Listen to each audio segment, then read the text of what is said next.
لو أنزلنا هذا القرآن على جبل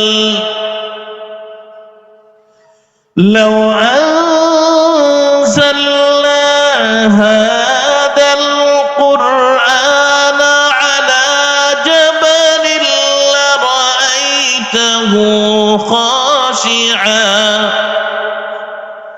لرأيته خاشعا متصدعا من خشية الله।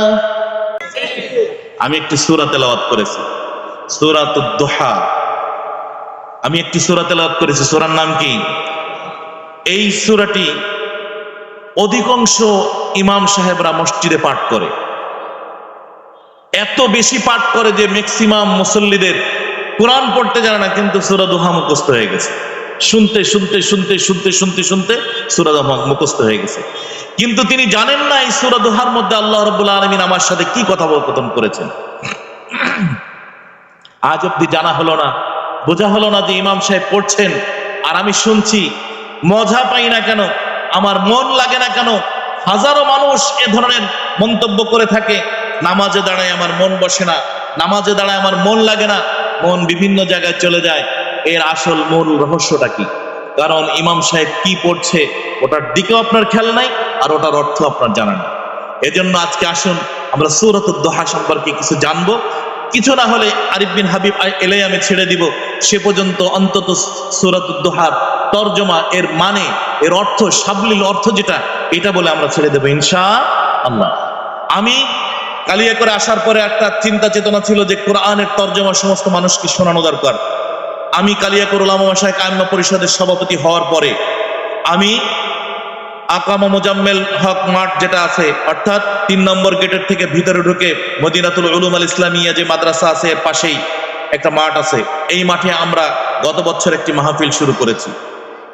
মাহফিলটা একান্তই তাফসীরুল কোরআন মাহফিল, একেবারে ডিফারেন্ট চিন্তা চেতনা নিয়ে। সেখানে আমি প্রস্তাব করেছি এবং আমরা সিদ্ধান্ত গ্রহণ করেছি শেষ পর্যন্ত যেই সমস্ত উলামায়ে কেরামকে সেখানে দাওয়াত দিব, তাদেরকে আগের থেকেই বলে দেওয়া হবে আপনি সূরা ফাতিহা থেকে নিয়ে ওয়ালাদ-দাল্লিন পর্যন্ত তাফসীর করবেন, আপনার সময় 1 ঘন্টা। এরপরে যিনি কথা বলবেন তাকে আমরা দিয়ে দিব আপনারা সূরা মুলক, সূরা বাকারা থেকে আপনি শুরু করবেন, 10 আয়াতে গিয়ে আপনি শেষ করবেন, অন্তত তরজমা করবেন তেলাওয়াতের পরে, এরপর যতটুকু তাফসীর পারেন করবেন, আপনার সময় 1 ঘন্টা। এভাবে আমরা প্রত্যেকটি বক্তাকে আমরা বলে দিব। গত বছর আমরা সম্ভবত 48 নম্বর আয়াত পর্যন্ত আমরা তেলাওয়াত করেছি এবং তাফসীর করেছি। এবছর এর পরের থেকে আমরা বক্তাদেরকে বলে দিব যে আপনি কোথা থেকে কথা বলবেন, কতটুকু সময়ের ভিতর কথা বলবেন ইনশাআল্লাহ। আমরা চেয়েছি ধারাবাহিকভাবে, আমি হয়তো থাকবো না, আপনি হয়তো থাকবেন না, কিন্তু এই মুসলিম উম্মাহ এখানে থাকবে, এই ধারাবাহিকতা থাকবে এই মাহফিলের। সেখানে ইনশাআল্লাহ আমরা বিসমিল্লাহ দিয়ে বা দিয়ে শুরু করেছি, আমরা নাস দিয়ে আমরা শেষ করব, বাস দিয়ে আমরা বাস করব। আমরা কুরআনুল কারীমের পূর্ণ তরজমা ইনশাআল্লাহ মাহফিলের মধ্যে আমরা শেষ করব ইনশাআল্লাহ। সেই মাহফিলে আপনারা যোগদান করবেন। মাহফিলগুলো হয়ে উঠুক তাফসীরুল কোরআনের মাহফিল, মাহফিলগুলো হয়ে উঠুক ইসলামিক মাহফিল। মাহফিলগুলো কোনো বিনোদনের জন্য নয়, মাহফিলগুলো একটি শিক্ষা প্রতিষ্ঠানের মতন, একটি শিক্ষা সেমিনারের মতন হয়ে উঠুক, বলেন আমিন। আমরা আজকে তেলাওয়াত করেছি সূরাতুদ দুহা।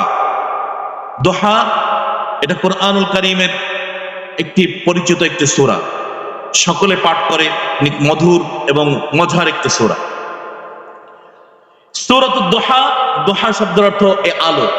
যে আলোগুলো আমরা দেখছি, এই আলোগুলো এখন যদি নিভিয়ে দেওয়া হয় এখানে অন্ধকারে পরিণত হবে। এই আলোর নাম হলো দুহা। সকালবেলার প্রভাতের সূর্য কিরণের যে আলো, এটার নাম হলো দুহা। রাত প্রবাহ হয়ে যাওয়ার পরে, রাত শেষ হওয়ার পরে সকালবেলা যখন পূর্ব দিগন্ত থেকে আলো ছড়াতে থাকে, যে আলোটা সর্বপ্রথম অন্ধকারকে দূরীভূত করে দেয়, এই আলোটার নাম হলো দুহা। আল্লাহ রাব্বুল আলামিন বিভিন্ন নামের সূরা দিয়েছেন। কখনো সর্ববৃহৎ একটি প্রাণীর নামে সূরা দিলেন, সূরাতুল ফিল। একেবারে ছোট্ট একটি প্রাণীর নামে সূরা দিলেন, সূরাতুন নামল। আবার 8 পা মাকড়সা, আনকাবুত। আবার মানুষের নামে সূরা দিলেন, সূরা ইউনূস। সূরা ইব্রাহিম, সূরা মুহাম্মদ। আবার মেয়েদের নামে একটি সমষ্টিগত মেয়েদের নামে একটি সূরা দিলেন, সেটার নাম হলো সূরাতুন নিসা। এভাবে বিভিন্ন নামে আল্লাহ রাব্বুল আলামিন সূরা দিলেন। একটি সূরা দিলেন সূরাতুদ দুহা, সকালবেলার সূর্যকিরণের আলোর নামে একটি সূরা দিলেন। আলোর নামে কেন সূরা দিলেন? প্রত্যেকটি সূরা নামকরণের সাথে একটি নির্দিষ্ট কারণ রয়েছে, একটি শানে নুজুল রয়েছে। এই সূরাটির নামকরণ কেন করা হলো? নবী আলাইহিস সালাতু ওয়াস সালাম যখন ইসলামের প্রারম্ভ সময় হীরা গুহায় বসে কাবা শরীফের দিকে তাকিয়ে বিশ্বনবী এই জাতিকে সঠিক পথে উঠানোর জন্য, এই বিপদগামী জাতিকে সিরাতে মুস্তাকিমে উঠানোর জন্য, এই জাহান্নামের পথে চলা জাতিকে জান্নাতের পথে উঠানোর জন্য বিশ্বনবী সাল্লাল্লাহু আলাইহি ওয়াসাল্লাম সবসময় ফিকির করতেন। যেই জায়গা বসে এই চিন্তা চেতনায় মগ্ন ছিলেন, সেই পাহাড়টির নাম হলো হিরা, সেই পাহাড়টির নাম হলো জাবালে নূর। আপনারা যারা হজ উমরায় গিয়েছেন দেখবেন বিশাল একটি পাহাড়, তার চূড়ায় গিয়ে বিশ্বনবী বসে থাকতেন আর সারাটা দিন এই চিন্তা করতেন কিভাবে এই জাতিকে উদ্ধার করা যায়, জান্নাতে নিয়ে পৌঁছানো যায়। হঠাৎ একদিন জিবরাইল আলাইহিস সালাতু ওয়াস সালাম বিশ্বনবীর সান্নিধ্যে এলেন কুরআনুল কারীম নিয়ে। বিশ্বনবীকে আল্লাহ রাব্বুল আলামিন সর্বপ্রথম যে মেসেজ দিলেন, জিবরাইল আলাইহিস সালাতু ওয়াস সালাম বিশ্বনবীর কাছে সর্বপ্রথম এসে বললেন, ইকরা ইয়া মুহাম্মদ, মুহাম্মদ তুমি পড়ো। বিশ্বনবী বললেন, মা আনা বিকারিন। বিশ্বনবী বললেন, মা আনা বিকারিন, আমি পড়তে জানি না। এর অর্থ এই নাই বিশ্বনবী অজ্ঞ ছিলেন, এরকমটি ভাবার কোনো কারণ নেই। বিশ্বনবী আনপড় ছিলেন এরকম নয়।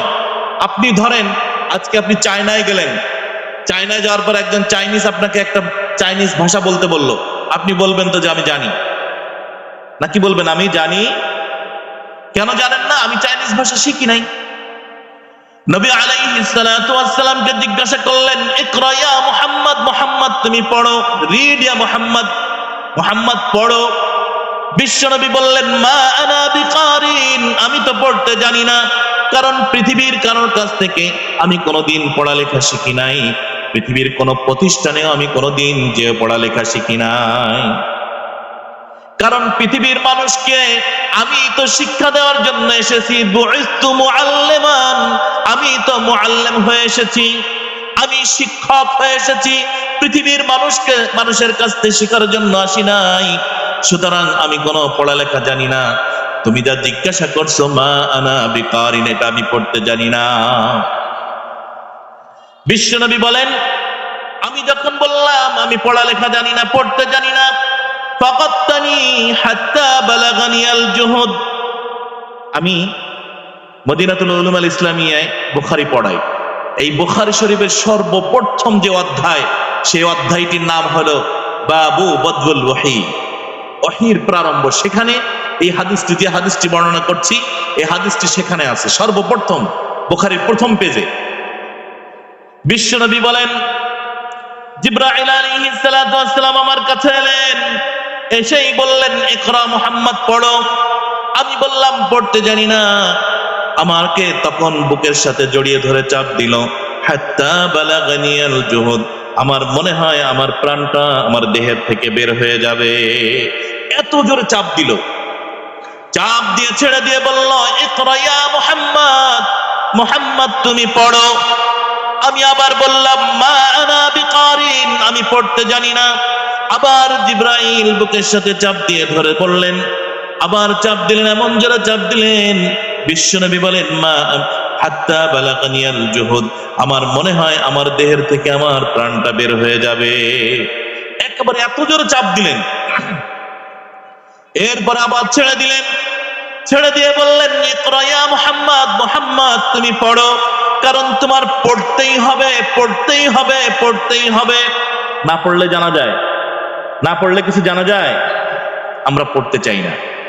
আমরা আজ অব্দি কোরআন পড়া শিখলাম না, আজ অব্দি আমরা পড়ে দেখলাম না হাদিসে কি বর্ণনা আছে, আমরা আজ অব্দি কোরআনের অর্থটা পড়ে দেখলাম না।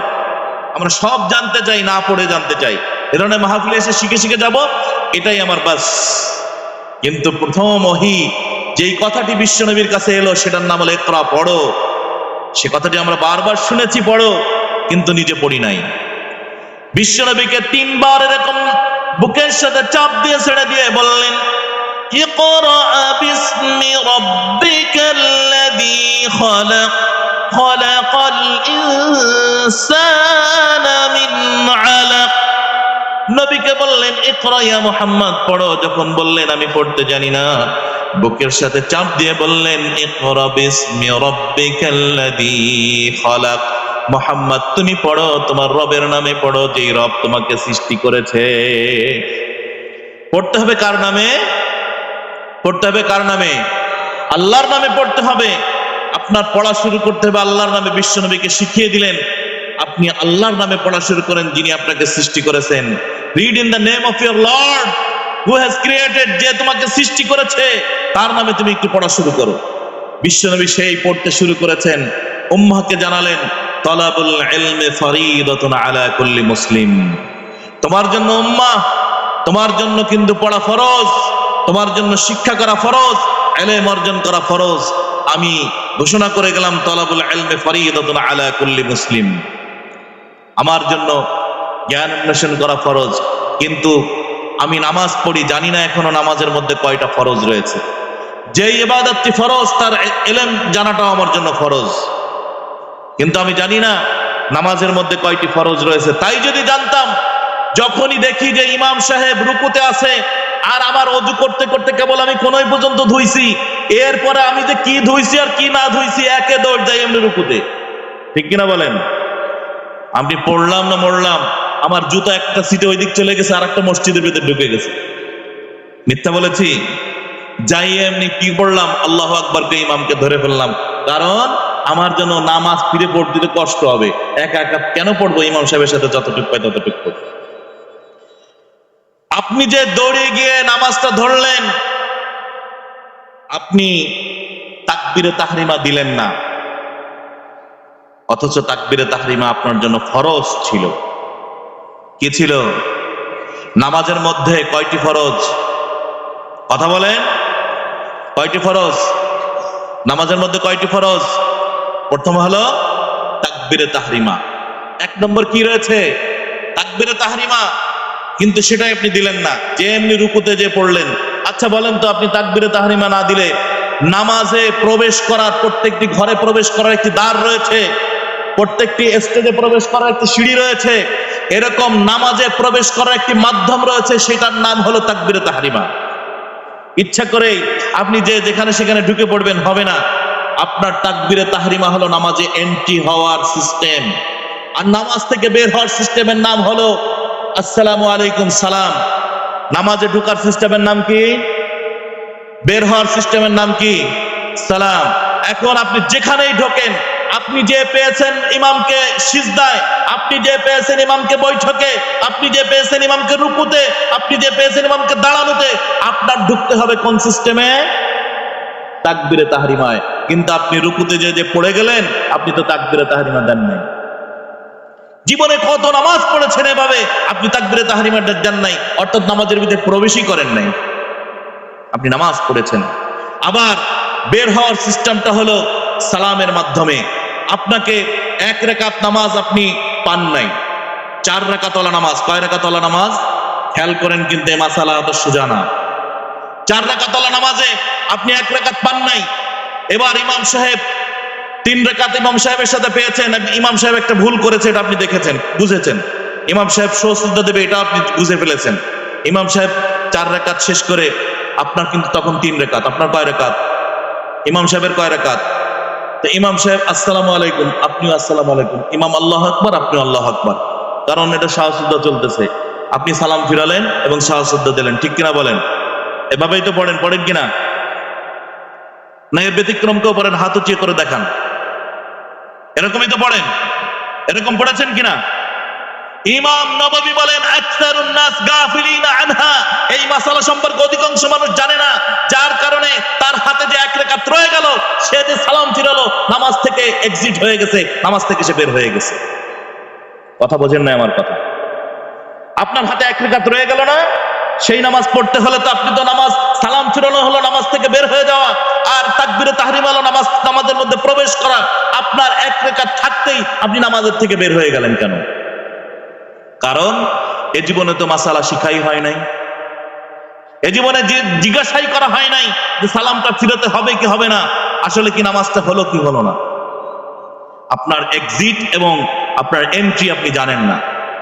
আপনি ধরেন আর একটা মাসালা জিজ্ঞাসা করি, আপনি 4 রাকাত নামাজ পড়ছেন, 4 রাকাত হয়ে গেল, আপনি মনে করেছেন 3 রাকাত। কয় রাকাত? কথা বুঝছেন না বুঝছেন না? 4 রাকাত নামাজ, 4 রাকাতের চতুর্থ বৈঠকে বসাটা কি? চতুর্থ বৈঠকে বসা কি? ফরজ নামাজের শেষ বৈঠক করা কি ফরজ, কিন্তু আপনি উঠে গেছেন 3 রাকাত মনে করে, এবার 4 রাকাত 5 রাকাতে উঠে গেছেন। কারণ 4 রাকাতে আপনি কি মনে করছেন? 3 রাকাত উঠে গেছেন আপনি, আবার আপনার ফরজ আদায় হলো। এখন কি করবেন? নামাজ ছেড়ে দিবেন? কিভাবে পড়বেন? একজন দাঁড়িয়ে কি বলতে পারেন এই নামাজটা এখন কিভাবে পড়বেন? কেউ বলবেন যে ছেড়ে আবার নামাজ পড়বো, কেউ বলবেন যে হুজুর বসে পড়বো, কেউ বলবেন যে হুজুর তাহলে কি করবো তো জানি না, জীবনে তো শুনি নাই।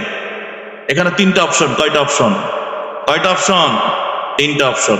1 নাম্বার মাসালা, গুরুত্ব সহকারে শুনবে, এটা গুরুত্বপূর্ণ মাসালা, এটা জীবনে ঘটে যেতেই পারে। আমাদের কাছে মাসালা আছে কিরম জানেন? তা আমরা বলি না 80,000-এর বেশি মাসালা নামাজের ভিতরে, আর দিন দূর 2 রাকাত নামাজে কয়টা সূরা আর একটু যারা সিজদা আর বৈঠক, তাতে আবার 80,000 কোয়ান্তে পায় হুজুররা। আমরা কি জিজ্ঞাসা করি, একজন এসে জিজ্ঞাসা করে হুজুর পড়বো, আত্মাইতে পড়ে ফেলাইছে আলহামদুলিল্লাহ, কি পড়ছি? হুজুর রুকুতে যাবো না, যায় তো সিজদায় চলে গেছিলাম। হুজুর সিজদায় যায় তো সুবহান রাব্বিয়াল আলা পড়বো, তা পড়ছি আজিম। কি পড়ছি? বোঝেন নাই কথা? পড়বো দুরূদ শরীফ, হুজুর দুরূদ শরীফ না পড়ে তো দোয়া মাসুরা পড়ছি, দোয়া মাসুরা না পড়ে তো সালাম ফিরে ফেলাইছি। হুজুর আলহামদুলিল্লাহ অর্ধেক পড়ছি, এরপরে তো হুজুর সূরা শুরু করে দিছি, আলহামদুলিল্লাহ না পড়ে সূরা শুরু করে দিছি। হয় কি হয় না? হাজার হাজার প্রশ্ন হয় না? এই প্রশ্নগুলো আপনার জানা দরকার ছিল। বেসিক জিনিসগুলো যদি আপনি জানতেন, কোনটা ফরজ, কোনটা ওয়াজিব, কোনটা সুন্নাহ, তাহলে আপনার জীবনে সমস্যা হওয়ার কথা না। ফরজ ইচ্ছায় অনিচ্ছায় ছেড়ে দিলে নামাজ রিকভারি করার কোনো সুযোগ নেই, এই নামাজ আর শুধরানোর সুযোগ নেই, নামাজ বাতিল। ফরজ ইচ্ছায় অনিচ্ছায় যেভাবেই ছেড়ে দেন, ইল্লা বিউযরিন, ওজর ছাড়া। ওজর মানে ডাক্তারে বলেছে আপনি এখন দাঁড়াতে পারবেন না, ডাক্তারে বলেছে সিজদা করতে পারবেন না, সেটা হলো অন্য কথা, ইল্লা বিউযরিন। কিন্তু আপনি ইচ্ছায় অনিচ্ছায় যদি ছেড়ে দেন আপনার সমর্থ থাকা অবস্থায়, তাহলে আপনি ফরজ ছেড়ে দিলে নামাজ বাতিল। ওয়াজিব যদি ইচ্ছায় ছেড়ে দেন নামাজ বাতিল। ওয়াজিব যদি অনিচ্ছায় ছেড়ে দেন, অনিচ্ছায় ছুটে দেয়, সেটাকে রিকভারি করা যায়, সেটাকে আবার পুনরায় শুধরে নেওয়া যায়, সেটা হলো যেই সিস্টেমে শুধরে নেওয়া যায় সেটার নাম হলো সিজদায়ে সাহু। তাহলে আপনি এবার বলেন, ফরজ যদি ইচ্ছায় অনিচ্ছায় ছুটে দেয় নামাজ বাদ, যদি ওয়াজিব যদি ইচ্ছায় ছেড়ে দেন নামাজ বাদ। ওয়াজিব যদি অনিচ্ছায় ছুটে দেয় তাহলে নামাজ রিকভারি করা যায় কিসের মাধ্যমে? সহজদার মাধ্যমে। যদি সুন্নাহ ছুটে দেয় তার জন্য সহজদা দেওয়ার প্রয়োজন নেই। ক্লিয়ার? যদি এখন সুন্নাহগুলো আপনার জানা থাকে, ওয়াজিবগুলো যদি জানা থাকে, ফরজগুলো জানা থাকে, আপনার নামাজে কোথাও কোনো বাধার কথা নয়। এবার আসুন, আপনি 3 রাকাত ভেবে 5ম রাকাতে চলে গেলেন, তাহলে কি করবেন এখন? এখন এখানে 3টা মাসালা। কয়টা মাসালা? আপনার কাছে 3টা অপশন রয়েছে। একটি অপশন, আপনি উঠা থেকে একেবারে দাঁড়িয়ে যাওয়ার আগ পর্যন্ত একটি অপশন। আপনাকে একেবারে উঠতেন, এই সময় দাঁড়াতে গেছেন, এই সময় মনে উঠছে যে আমি এটা তো 4 নম্বর রাকাত। কয় নম্বর রাকাত? কোন সময় মনে উঠেছে? সিজদা থেকে দাঁড়িয়ে যাওয়ার সময়। একেবারে সোজা হয়ে দাঁড়ানোর আগে আপনার মনে উঠেছে যে এটা কি আমার 4 রাকাত। অথবা আপনি ইমাম ছিলেন, কোন মুক্তাদি আল্লাহু আকবার বলেছে, সাথে সাথে বসে যান, আপনার আর কোনো কিছু করতে হবে না, সালাম ফিরিয়ে নামাজ শেষ করে দেন, আপনার নামাজ কমপ্লিট। এইবার যদি ফুল দাঁড়িয়ে গেছেন, কি করছেন? একেবারে দাঁড়িয়ে গেলেন, দাঁড়িয়ে যাওয়ার পরে সামান্য কেবল আলহামদুলিল্লাহ পড়ছেন, এত সময়ের ভিতরে আপনার মনে উঠে গেছে যে এটা তো 4 রাকাত নামাজ, আমি তো 5ম রাকাতে দাঁড়িয়ে গেছি। অথবা কেউ এখন বিকল করেছে, অথবা আপনাকে আল্লাহু আকবার বলেছে কোনো মুসল্লি, তাহলে তখনও আপনি বসে যাবেন। কি করবেন? বসে যাবেন। কিন্তু আপনি আপনার বসা ফরজের থেকে আপনি দাঁড়ানো ফরজে চলে এসেছেন, এই কারণে আপনার যে ধারাবাহিকতা ছিল, ধারাবাহিকতা নষ্ট হওয়ার কারণে ওয়াজিব তরফ হয়েছে। আপনার এবার কি করতে হবে? সিজদায় সাহু করতে হবে। Clear clear clear clear. আর যদি এবার সূরা ফাতিহা পড়ে ফেলেছেন, তাহলে আপনি আরেক রাকাত কমপ্লিটের দিকে চলে গেছেন। এখন ওই রাকাতকে নষ্ট করে আপনি ফিরে আসতে পারেন না, ওই রাকাতকে নষ্ট করে ব্যাকে আসতে পারেন না। এ কারণে আপনি ওই রাকাতকে কমপ্লিট করেন। কয় রাকাত হয়েছে আপনার নামাজ? আপনার নামাজ কয় রাকাত হয়েছে? 5 রাকাত হলো। এইবার 5 রাকাত কি কোনো নামাজ আছে? আমরা খুঁজে দেখেছি 5 রাকাত বলে কোনো নামাজ নেই। তাহলে আমরা কি করব? নফল নামাজ 6 রাকাত পড়া যায়, তাহলে আরেক রাকাতের সাথে আমরা প্লাস করে দিব। আবার দাঁড়িয়ে গিয়ে আরেক রাকাত প্লাস করে দিলাম। কয় রাকাত নামাজ হলো? 6 রাকাত নামাজ হলো। আপনি এবার সালাম ফিরিয়ে, কোনো সুজদার প্রয়োজন নাই, আপনি সালাম ফিরিয়ে দিবেন, আপনার নামাজ হয়ে গেল 6 রাকাত নফল। কি হলো? আপনার আবার ফরজ নামাজটা পুনরায় দোহরায় পড়া লাগবে। কবে শুনেছেন এই মাসালা? কখনো কি শুনেছেন? শোনা হয়নি। কারণ জিজ্ঞাসাই তো করি না, মসজিদে গিয়ে তাকিয়ে থাকে আর একজনের দিকে, হুজুর দেখছেন কাকা কিরকম নামাজ পড়ে, আপনি একটু করে দিয়েন তো, এই যে নামাজ পড়ে কি নামাজ হয় নাকি? নিজে কিরকম পড়লাম আজ পর্যন্ত আমার কাছে এমন 2-1 জন ছাড়া একজন এরকম পাইনি যে হুজুর আমি কিরকম নামাজ পড়ি, আমার নামাজটা একটু দেখেন তো। এসে বলে কি, হুজুর দেখছেন এই যে লোকটা নামাজ পড়ে না, হলুদ গেঞ্জি পরা, এর কি নামাজ হয়, কিরম ভাবে বইছে দেখছেন? তার মানে তিনি মসজিদে আছেন, ব্যস্ত আছেন আর একজনের নামাজ ভুল ধরার জন্য, নিজের ভুলের খোঁজ নেই। অর্থাৎ নিজের অনেকগুলো ফুটো রয়েছে, সুইকে ফুটোর জন্য বলছে তোমার পিছনে ফুটা রয়েছে। আসুন আমরা মাসালাগুলো জেনে নিই। এরকম হাজার মাসালা রয়েছে আপনার আমার জানা হয়নি। রুকুতে গেলেই আপনি ওই রাকাত পেয়েছেন, আমার দিকে খেয়াল করেন, নালে কিন্তু মাসালা ছুটে যাবে। ওয়াজ করলে কিন্তু সুর দিয়ে এত সময় অনেকখানি করা হয়ে যেত। মাসালা করা শেখেন। আপনি রুকুতে গেলে ইমামকে রুকুতে যদি পান, তাহলে আপনি ওই রাকাত পেয়েছেন। এটাই তো মানাদ্রাকা রুকু ফাকাদ আদ্রাকা সালাত। যে ব্যক্তি রুকু পেল সেই ব্যক্তি নামাজ পেয়ে গেল, ওই রাকাত পেয়ে গেল। এখন রুকুতে পেলেন, কতটুকু যে পেলে আপনার নামাজটা হবে? সবাই কি বলবে জানেন? 3 তাসবিহ পরিমাণ পড়তে যদি ইমামকে পাই, তাহলেই নামাজ হয়ে যাবে। আসলে কি মাসালা তাই? আসলে মাসালা তা নয়। মাসালা হলো, আপনি যদি ইমামকে রুকুর মধ্যে পান। কিসের মধ্যে? রুকুর মধ্যে। ইমাম কত সময় রুকুর মধ্যে? সেটা হলো, আপনি যদি দাঁড়ানো থেকে রুকু পর্যন্ত 90 ডিগ্রি ধরেন। কত ডিগ্রি? দাঁড়ানো থেকে রুকুতকে কত ডিগ্রি? 90 ডিগ্রি ধরেন, তাহলে অর্ধেক হলে কত ডিগ্রি হয়? 45 ডিগ্রি। অর্ধেক যদি ওঠে কত ডিগ্রি হয়? 45 ডিগ্রি। এটা বোঝানোর জন্য আপনাকে অঙ্ক দিয়ে বোঝাচ্ছি, অর্ধেক বোঝানোর জন্য। তো অর্ধেকের থেকে যদি 1 ডিগ্রি কম হয়, তাহলে কত ডিগ্রি? 44 ডিগ্রি। 44 ডিগ্রি পর্যন্ত যদি ওঠে, সেই ভাগটার নাম হলো রুকু। 44 ডিগ্রির ভিতরের টুকের নাম কি? রুকু। আর 44 ডিগ্রি 46 ডিগ্রির উপরের টুকের নাম কি? দাঁড়ানো। এর মাঝে তার কিছু নাই, কুড়া হওয়া তো নাই নামাজে, আছে নাকি? রুকু দাঁড়ানো। তো দাঁড়ানো আছে না রুকু আছে? দুটোর একটা। দাঁড়ানো থাকলে হলো, যদি 44 ডিগ্রি কুড়া হয় তাহলে কি? দাঁড়ানো। এরপর 46 ডিগ্রি চলে গেলে ওই দিকে তো 44 ডিগ্রি কি হয়? ওটাকে রুকু বলে। আমার বুঝেন নাই কথাটা? অর্থাৎ যদি ইমাম পূর্ণ দাঁড়ানোর অর্ধেকের থেকে কম থাকে, তাহলেও ইমাম রুকুর মধ্যে রয়েছে। তখনও যদি আপনি রুকুতে যান, তাহলে ইমামকে রুকুতে পেয়েছেন। বোঝেন না? বোঝেন নাই? অর্থাৎ ইমাম উঠছে, এখনো কেবল অর্ধেক উঠেছে, আর আপনি তখন যাচ্ছেন, এই ক্রসিং যদি হয়, তাহলে আপনার নামাজ হয়ে যাবে। কি হয়ে যাবে? কবে শুনেছেন এই মাসালা? আপনি তো জানেনই নেই, বুঝেনি নেই, বুঝতে চেষ্টাই করেন নাই। ওলামায়ে কেরামের কাছে যেতে হবে, তাদের কাছে শুনতে হবে, বুঝতে হবে। তাহলে দেখবেন যে কতই না সহজ, কতই না সুন্দর, বিউটিফুল একটি ইসলাম। Islam is the complete code of life. একেবারে পূর্ণাঙ্গ জীবন ব্যবস্থা। আপনি কিভাবে ধরবেন, কিভাবে বলবেন, কিভাবে খাবেন, কিভাবে বসবেন। আমার একটা ছোট মাদ্রাসা আছে, আমি দেখি আমার বাচ্চা ঘরে এসে বলতেছে বসার আদব 3 প্রকার। আমি বলছি বলো তো বাবা, কেবল 3 বছর হয়নি এখন। বলতেছে 2 আঁটু ফেলিয়া নামাজের মতন। আমি কিছু আরেকটা বলছে 1 আঁটু উঠাইয়া লেখার মতন। আমি কিছু আরেকটা 2 আঁটু উঠাইয়া খাওয়ার মতন। অর্থাৎ ও এখনো বোঝে না কিভাবে কি, কিন্তু এইটা শিখে গেছে যে বসারও একটি আদব ইসলামে আছে না নাই। আপনার যদি 1 গ্লাস পানি খেতে হয়, তার মধ্যে ইসলামের সুন্নাহ আছে না নাই? বলেন তো, 1 গ্লাস পানি খাওয়ার মধ্যে কয়টা সুন্নাহ? 5টা সুন্নাহ। প্রথমত ডান হাতে খেতে হবে। 2 নম্বর বিসমিল্লাহ বলে খেতে হবে। 3 নম্বর বসে খেতে হবে। 4 নম্বর 3 শ্বাসে খেতে হবে। 5 নম্বর খাওয়ার শেষে আলহামদুলিল্লাহ। যদি এক গ্লাস পানি খাওয়ার মধ্যে 5টা সুন্নাহ থাকে, আপনি বলুন আপনার বাজার করার মধ্যে সুন্নাহ আছে না নাই? আপনার ঘর করার মধ্যে সুন্নাহ আছে না নাই? আপনার কথা বলার মধ্যে সুন্নাহ আছে না নাই? কোরআন এবং হাদিস জানতে শিখুন, বুঝতে শিখুন। কিয়ামতের দিন বলবেন আমি ছিলাম কিসে হুজুর আল্লাহ, আমি তো এই যে ইন্টারস্টেপে চাকরি করতাম, আমি অত কিছু বুঝি টুজি নেই, চলে যাবে তো। কারণ আল্লাহ বলবে যে যারা ইন্টারস্টেপে চাকরি করতে আর এই লিবার্টিতে চাকরি করতে, তাকে এক ওয়াক্ত নামাজ মাফ, এরকম হয়ে যাবে।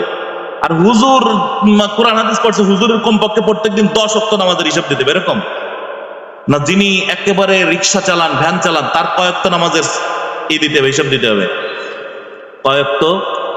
আচ্ছা, যিনি চাকরি করেন তার কয়েকত, আর কাবার ইমামের, তার মানে সমানে সমান। কিয়ামতের দিন কোনো অজুহাত চলতো না। কিয়ামতের দিন আল্লাহ রাব্বুল আলামিন বিচারের কাঠগড়ায় যখন বসবেন, বিচারের কাজের জন্য যখন বসবেন, আল্লাহ রাব্বুল আলামিন লা ইউযলিমুনা ফাতিলা। ফাতিল শব্দের অর্থ হলো এই যে রসুন আছে না, রসুনের যে খোসা হয়, এই খোসাকে বলা হয় ফাতিল। এই পরিমাণ জুলুম আল্লাহ রাব্বুল আলামিন কারোর উপরই করবেন না। আপনাকে 5 ওয়াক্ত, আমাকেও 5 ওয়াক্ত। আপনাকে জিজ্ঞাসা করা হবে তলাবুল ইলমি ফরিদাতুন আলা কুল্লি মুসলিম, সবার উপর যে ফরজ করা হয়েছিল তুমি কি জ্ঞান অন্বেষণ করেছো কি করো নাই? সুতরাং সবাইকে জিজ্ঞাসা করা হবে তুমি জ্ঞান অন্বেষণ করেছো কি করো নাই। আজকে দারুস সুন্নাহ ক্যাডেট মাদ্রাসা, এই ধরনের অনেক মাদ্রাসা আমাদের আশেপাশে রয়েছে, যেই মাদ্রাসাগুলোনে দ্বীন শিক্ষা দেওয়া হয়, দ্বীন শিক্ষা দেওয়া হয়, কোরআন হাদিস শিক্ষা দেওয়া হয়। আল্লাহ রাব্বুল আলামিনের হাবিব বলেন খায়রুকুম মান তাআল্লামাল কুরআন ওয়া আল্লামা, তোমাদের মধ্যে ওই ব্যক্তি সর্বোত্তম যিনি কোরআন পড়ে এবং কোরআন শিক্ষা দেয়। কোরআনুল কারীম যিনি পড়েন এবং কোরআনুল কারীম যিনি শিক্ষা দেন, তিনি হলেন সর্বশ্রেষ্ঠ মানব। ইমামের থেকে তিনি দামি, মুয়াজ্জিনের থেকেও তিনি দামি, তিনি মুবাল্লিগের থেকেও দামি। পৃথিবীর সমস্ত মানুষের থেকে দামি ওই ব্যক্তি যিনি কোরআন শেখে এবং কোরআন শিক্ষা দেয়। কারণ কোরআন এমন একটি কিতাব, যেই কিতাবটি আল্লাহ রাব্বুল আলামিন নবী আলাইহিস সালাতু ওয়াস সালামকে দিয়ে সম্মানিত করেছেন। আল্লাহ রাব্বুল আলামিন কোরআনুল কারীমের মধ্যে বলেন, এই কোরআনুল কারীম যদি আমি নাযিল করতাম পাহাড়ের উপরে, পাহাড় হলো, আস্তে আস্তে কথা বলেন,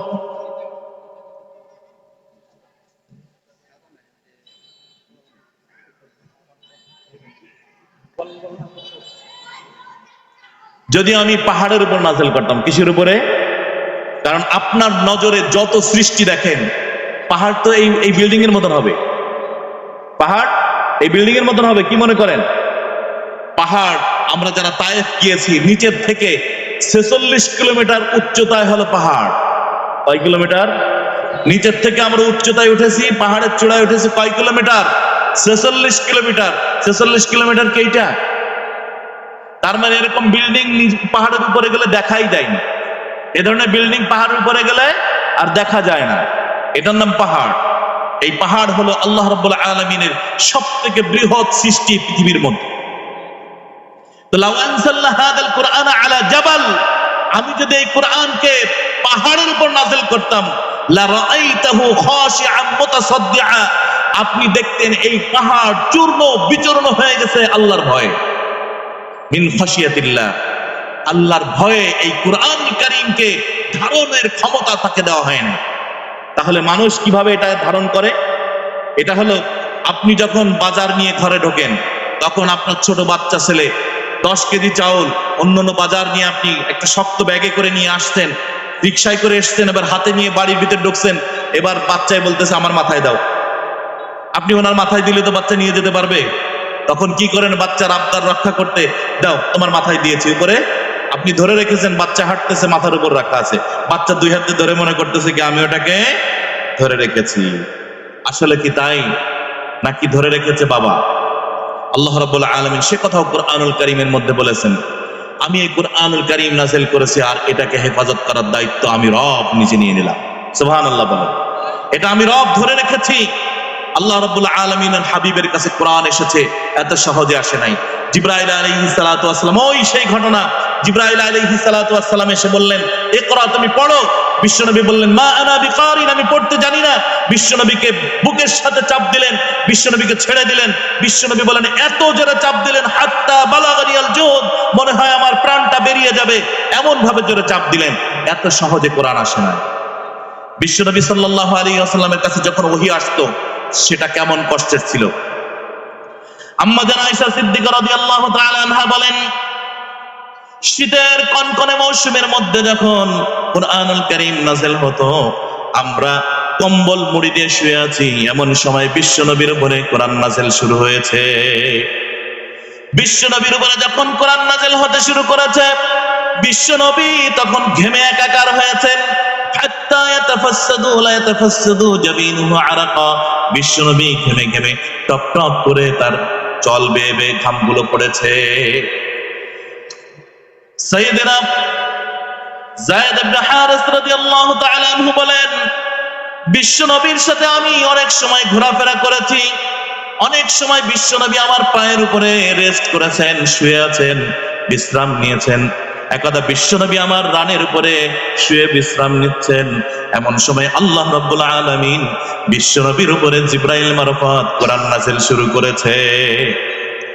কোরআন যখন নাযিল শুরু হলো, বিশ্বনবী সাল্লাল্লাহু আলাইহি ওয়াসাল্লামের মাথাটা আমার পায়ের উপরে ছিল, অনেকক্ষণ যাবৎ শুয়ে আছে, আমার কাছে কোনো রকম কষ্ট মনে হয় নাই। যখনই কোরআন নাযিল শুরু হলো, মনে হয় যেন মাথাটি অনেক ভারী হয়ে গেছে, এখন আর সইতে পারছি না, আমার মাংস পিষ্ট হয়ে যাবে, আমার হাড্ডিগুলো ভেঙে চুরমার হয়ে যাবে, এমন কষ্ট হচ্ছিল। বিশ্বনবীর উপরে যখন কোরআন নাযিল হয়েছে, এমন সহজে কোরআন নাযিল হয় নাই। আল্লাহ রাব্বুল আলামিনের জন্য বললেন, সানুলকি আলাইকা কওলান সাকিলা, নবী হে, আপনার উপরে যেই কথাগুলো আপনাকে আমি পাঠাই, যেই কথাগুলো আপনার কাছে আমি নাযিল করছি, এটা জানো জানো কোনো কথা নয়। সানুলকি আলাইকা কওলান সাকিলা, it is a very heavy weighty word, এটা অত্যন্ত ভারী ভারী কথা, যে কথাগুলো আপনার উপরে আমি নাযিল করে যাচ্ছি। সুতরাং কুরআনুল কারীম অত্যন্ত ভারী ভারী কথা, এটা নাযিল হয়েছে বিশ্বনবীর উপরে, আমরা সহসায় পেয়েছি, আমাদের উপরে ফরজ করা হয়েছে এই জ্ঞান অর্জন করা। সুতরাং আসুন, দারুস সুন্নাহ ক্যাডেট মাদ্রাসা সহ যে সমস্ত মাদ্রাসা আমাদের বাড়িতে বা আশেপাশে রয়েছে, সেই মাদ্রাসাগুলো আমাদের বাচ্চাদেরকে দিব তো ইনশাআল্লাহ। আমরা শিক্ষা গ্রহণ করতে পারি নাই, কিন্তু বাচ্চাকে কিন্তু শিক্ষা দিতেই হবে, দিতেই হবে। কিয়ামতের দিন কোনো অজুহাত চলবে না, কেন শেখেন নাই, এটার জবাব আপনার দিতে হবে। সুতরাং আল্লাহ রাব্বুল আলামিন আমাদের সকলকে ইলমে দ্বীন শিক্ষা করার তৌফিক দান করুন, আমিন।